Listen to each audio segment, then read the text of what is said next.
People of the internet, how you doing? I am Napkin Guy, and it's time once again for me and a friend to watch a movie and then talk about it. On Total Cult Zone presents today, Captain J and me are the damned. Late one night, when everyone was in bed, there was a knock at the door. May the Lord protect you from harmful sea creatures and dangerous pirates. Go.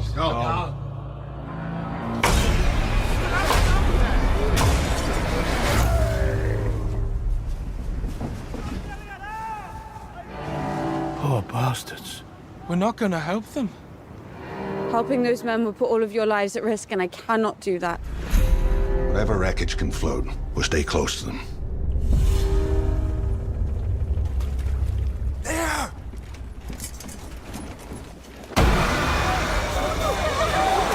This today joined by Captain J Spaulding. How are you, sir? I'm good. I'm very fine, thank you. Cold? Yeah, it's fucking Miller's. It's brass monkeys, as my old man would say. For anyone who's not a cockney, what does that mean? Cold enough to freeze the bollocks off a brass monkey. And what's a brass monkey? It's like a statue made of brass of a monkey with big bollocks, and when it is very cold, they could potentially shatter off. Think of like the bull on Wall Street, but a monkey. Now, is that a lie? No, it's actually true. It's nothing to do with cannonballs being held by things called monkeys. It might be. Maybe my dad just lied. I think he did. Anything else he lied Wouldn't be about? the first time. So what's your current top film of 2025? What, that I've seen in the last 3 days, or? Yes, in the last 3 days. Well, technically, it would have to be the one we're talking about because it's the only film I've watched this year. That's good. Otherwise, it's Good going. Survivor Series or The Shield because I'm rewatching that as well. Ah, nice. How far are you into it? Halfway through the last season. Ooh. Still the best ending for a show ever. Yeah, it was like also probably the best show ever. I think overall, like there's not a bad episode. Like every single episode just keeps building and building and building to the point where at times you're almost biting your nails. Yeah, it's a bit oppressive at some times. It's just constant noise as well. Yeah, and the sort of documentary style camera work, and it's just fucking phenomenal show. I'd forgotten because I haven't seen it in like 15 years, like how absolutely good it is. And Walton Goggins is brilliant. Obviously, Michael Chiklis is brilliant. Yeah, everyone's brilliant. I do have it behind me. I do. I can see that. Yeah, special edition. And a special shout out to Walton Goggins' hairline that seems to have improved since the Shield quite significantly. He's got that hair plug money. He has got that hair blood money. That's where the Armenian money train money went. So I think my film of the year so far is Nosferatu. I refuse to watch that because of fucking Lily, whatever her face's massive forehead, which is every time I watch The Shield, because I refuse to give them even more money to not have adverts. An advert for that fucking movie will pop up every 7 minutes for the last 3 weeks, and it is doing my head in, and it makes me want not to see the film now. That is the problem with like adverts in streaming services. I think we had a bunch for something on YouTube recently because we don't pay for YouTube, never pay for YouTube. Yeah. And yeah, I can't remember what song it was. Was it FKA Twigs? She advertised a song, and it's like, yeah, I don't want to hear the song ever again. And I'm pretty sure all those adverts went to her streaming numbers as well. Oh, yeah, probably, yeah. Yeah. So I hate this song just for the fact I've heard it so often. You made me listen to it so often. Yeah, that's how I feel about Nosferatu. It's good, though. It's good. It's that why make her do an English accent and she can't do one? Like her dad. It's not as bad as From Hell, but Christ, I forgot about that. God, blimey, it seems to be a Jack the Ripper. Yeah, she is a bit of an overactor in it, but it kind of works for the film. It has that Yeah. feel about it. But yeah, it's a good film. I think the mustache on Count Orlok was a choice though. Is that Willem Dafoe? No, it's Bill Skarsgård. Obviously Oh, playing the weird, Skarsgård's playing Count weird Orlok. character thing. Yeah, Willem Dafoe is playing the Doctor. Okay. And what is Willem Dafoe's penis playing? Um, Because that needs its own credit, to be fair.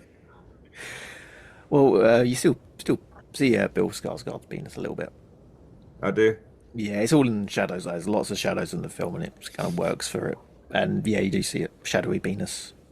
Was Defoe's penis actually Nosferatu? Did he just get double credits? No, we did prepare for it though by watching Shadow of the Vampire the night before, which is a great film. Anything of that one? No, I don't know if I have. Made in 2000. It's like a fictionalized look at the making of, well, fictionalized biographical thing of the original film. Oh, okay. John Malkovich is Max Shrek. Yeah, John Malkovich is the director. Udo Kier's in it. Carrie Ells, Catherine McCormick as Susie Izard, playing the ridiculous Gustav von Wagenheim. Susie Eddy. Yeah, it's awful and cheesy and really bad acting, but it works because the character is supposed to be really bad actor. It's a comedy. Okay. Put it that way. And Willem Dafoe plays Max Shrek, playing Count Orlok. And I think it's based around the rumor that Max Shrek was actually a vampire. Right. So in this, he's actually a real vampire, and he's cast to play one in the film. Right. Okay. So it's like, I've got this Max Shrek to play him. Yeah, he's from this troupe in Germany. He's like a real method though. He would only ever appear as the character, and there's like all the scenes with him in it. He's just amazing. And there's one bit where he's getting drunk with the producer and the writer of the film. And he just starts shitting on Dracula. All right. He's only read the book and he's like, it's shit because Dracula's making dinner for a visitor to his house, and he hasn't got any servants. So what does he do? He just goes down the shop to buy some food. He just knocks up a meal in the kitchen where he can't actually survive himself. That's a fair point. Yeah, it's like the Star Wars scene in Clerks. It's kind of breaking down Dracula, going, that doesn't work. That sounds like a better film than Nosferatu remake, to be fair. Yeah, I think it's on YouTube, so you can probably check that one out. It's a great film. Yeah, I'll give that a go. Because this does seem to be the year of remaking movies from the 1920s and 30s, apparently. Yeah, this is at least a original take on the whole thing, because it is shot like a film from the 1920s, 30s. Now you got the title cards come up describing what's happening. I like cut scenes where they're actually taking scenes from Nosferatu itself to say what's happening in the next scene. I'll put that. Yeah, and it's the only time a portrayal of a vampire has been nominated for an Oscar. Really? Even Gary Oldman? Yeah, wasn't nominated. Oh, wow. That's out of the way. Let's get this damned film on. The damned synopsis. I can't even pronounce that fucking word again. Synopsis. Damned synopsis. The Damned is a tense psychological horror film that follows 19th century widow Eva, tasked with making an impossible choice when her ship sinks off the coast of her isolated fishing outpost during the middle of an especially cruel winter. With provisions running low, Eva and a close-knit community must choose between rescuing the shipwrecked crew and prioritising their own survival. Facing the consequences of their decision and tormented by guilt, the inhabitants wrestle with a mounting sense of dread and begin to believe they are all being punished for their choices. Inspired by and set in the West Fjords. I was looking forward to saying that as well. The West Fjords of Iceland in the 1800s. Were you pining for it? I was pining for the West Fjords. The Dam takes place in an unforgiving, almost unlivable setting, yet one that is steeped in immense beauty and turbulent folklore. It features haunting performances from Odessa Young, Joe Cole, Rory McCann, Siobhan Finnery, Turlo Convery, sorry. Turlo Convey theory. Oh, fuck it. Do it in post. Fix it in post. Turlo Convery, Lewis There you go. Gribben, Francis McGee. That's a good one. Francis McGee. Michael Og Lane. There's lots of accent in that word, though, so I probably got that wrong. Yeah, so probably McLaughlin or... Yeah. Directed by Fodor Paulson, himself a native Icelander. They said it was this folklore mythology that led him to develop the idea that would later become the Damned. Growing up in Iceland, family members would often share gruesome tales of ghosts, demons, and evil spirits. There you go. That's the rather tortured synopsis. See? Yeah, and Hypnosis. you've pretty much described the whole film as well, to be fair. Yeah, what do you think of it? Initial thoughts? I enjoyed it, actually. It's quite sort of slow and brooding. Yeah, we'll give it that. Very Icelandic. Like, it is obviously set either in Iceland or Norway or somewhere cold as balls. And it was particularly apt because I was freezing my bollocks off yesterday while watching it because it was like no degrees, much like today. So it sort of felt right as I was watching it. So I put the heating on and I just felt bad for everyone. Yeah, it does help when you kind of, can't feel your fingers and you're watching a film. Yeah, because I've done construction, as have you, and I've worked in the winter, so I know how fucking unpleasant it is to touch anything at all when it's really cold. And then you're basically watching fishermen with the absolute belt in snow, and it's clearly very cold indeed. And I felt for them. Yeah, they can't just nip down the local Benji's to get a sandwich, though. No, they can't. They can't just get jam toast, please, and a mug of what is basically warm milk with a tea bag in it. Yeah, I was going to say, it sort of sets the tone pretty well with like the opening scene. It's just nothing but whiteness and a lone figure emerging from the darkness, giving a little monologue about the situation they found themselves in. Eva, quoting her deceased husband, says, like, it's a place of opportunity if you can endure the cold, the long nights, and the hunger. Pretty much. That just lays out the film nicely. Incredibly isolating setting. Even when you've got every character in the film present, you still feel like you're in the middle of nowhere with nobody. You got like a good cast in there as well. You got a mix of characters with Eva, the owner of the business, inherited from her husband, he's determined but might be a little bit out of her depth. Not talked down to by everyone else, which is good. Yeah, that's especially because this is set in like I'm guessing late 1800s or like that sort of period, time 1860s, 1880s, something like that. So yeah, for a woman to be respected by a lot of men is quite rare anyway, to be fair. For now, let alone then. Yeah, it's not sort of made a big thing of. It's like, yep, she's in charge.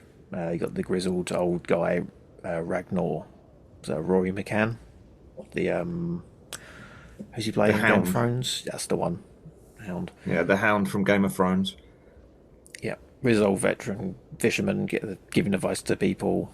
Daniel, got Joe Cole of Gangs of London and Peaky Blinders and Green Room, which I know you hate. Green Room.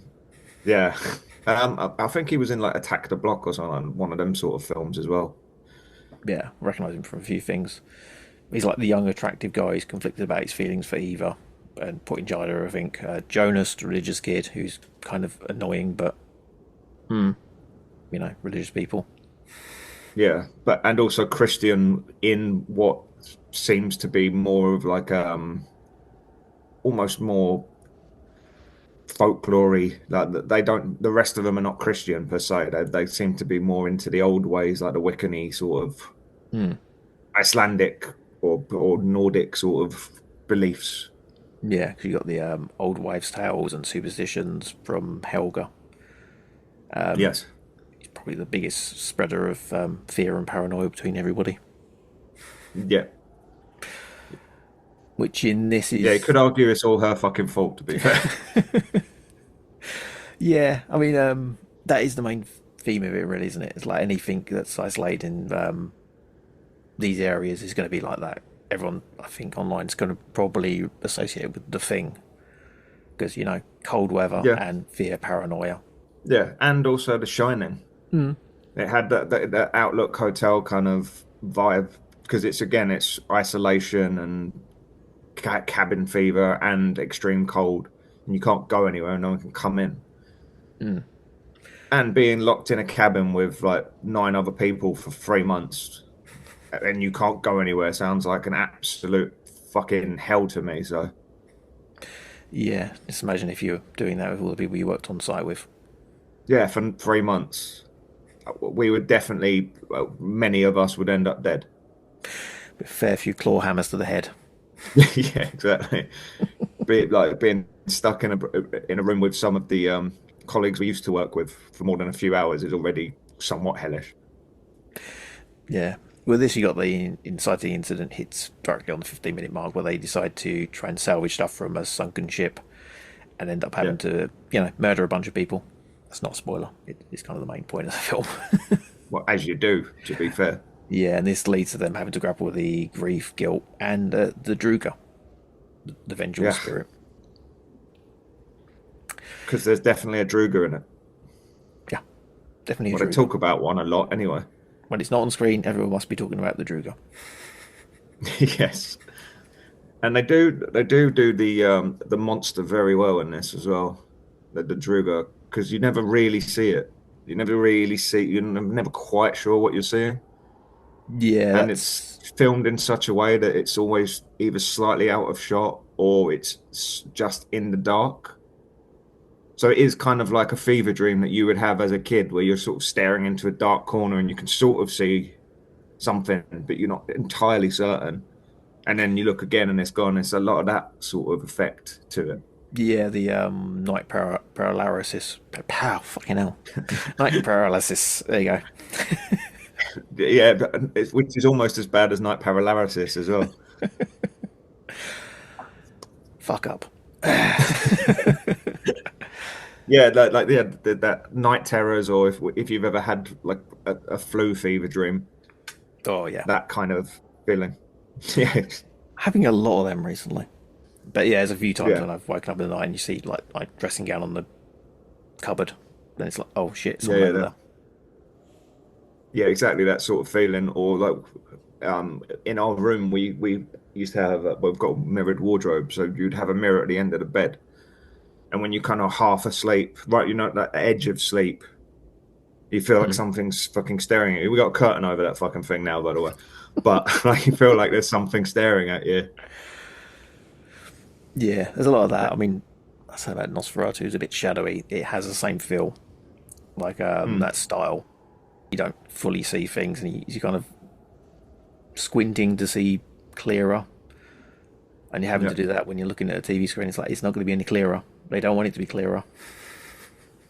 Yeah, it's exactly. There's almost like a low res quality to it whenever you think the Druid network's playing up. There we go. You're back. Or maybe it's just every time the Druid came on screen, my fucking network connection went to shit. That's possible. It's haunting you. Who have you killed recently? I'm we're recording, right? No one. Tim will fail.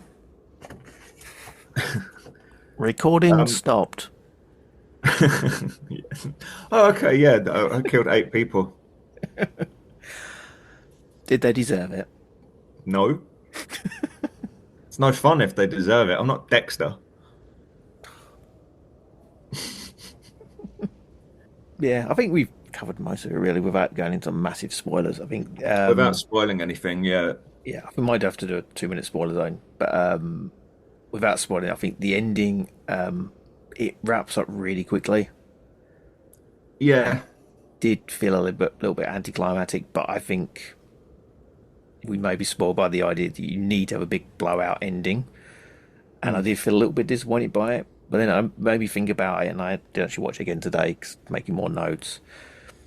And yeah,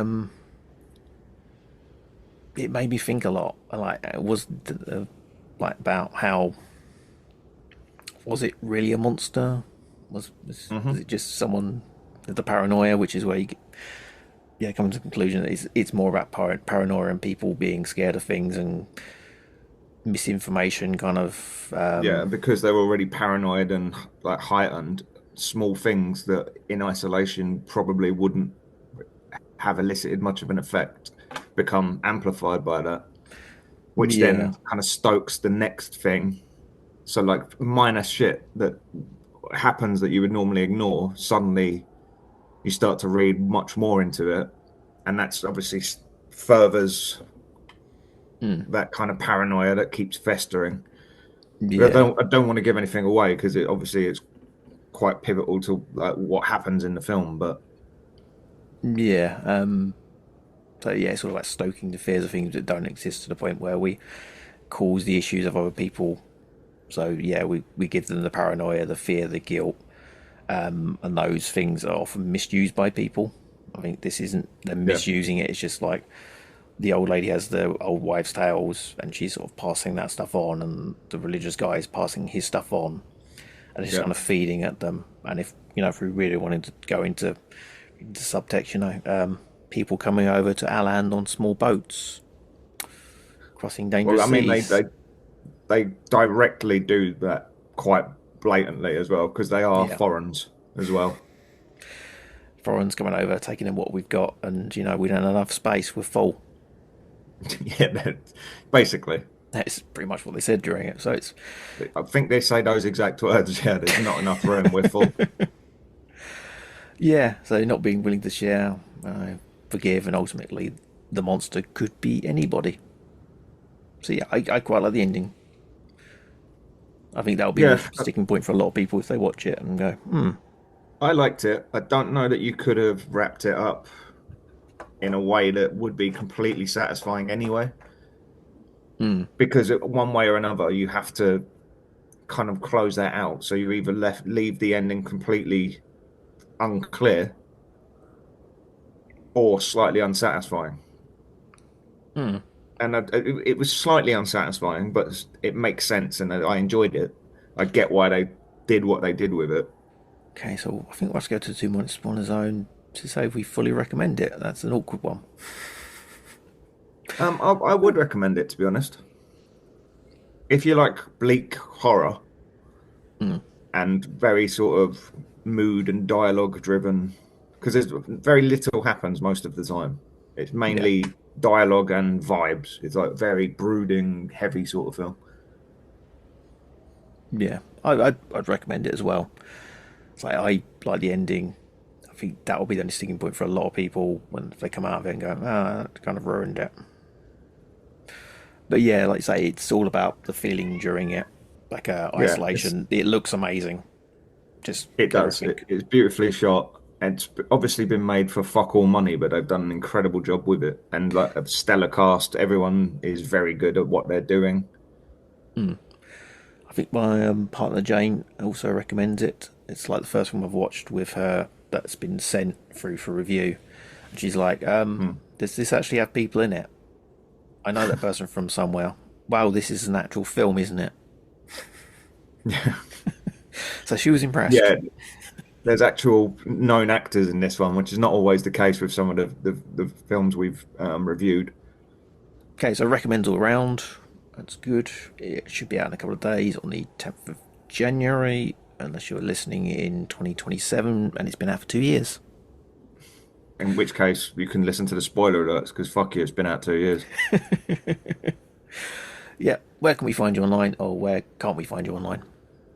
I'm pretty much exclusively on Blue Sky now. I no longer have a Twitter account. I left that fucking hellscape. Finally.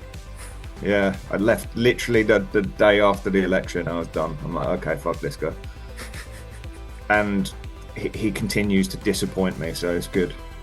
I will be found at totalcultzone.com. That's totalcultzone.com for my stuff, which includes this podcast, which you're listening to already. So look at the other stuff on there. Probably no. We'll hit the 2-minute spoiler zone when the music finishes, and we'll give you a 10-second break. If you want the film spoiled, that is.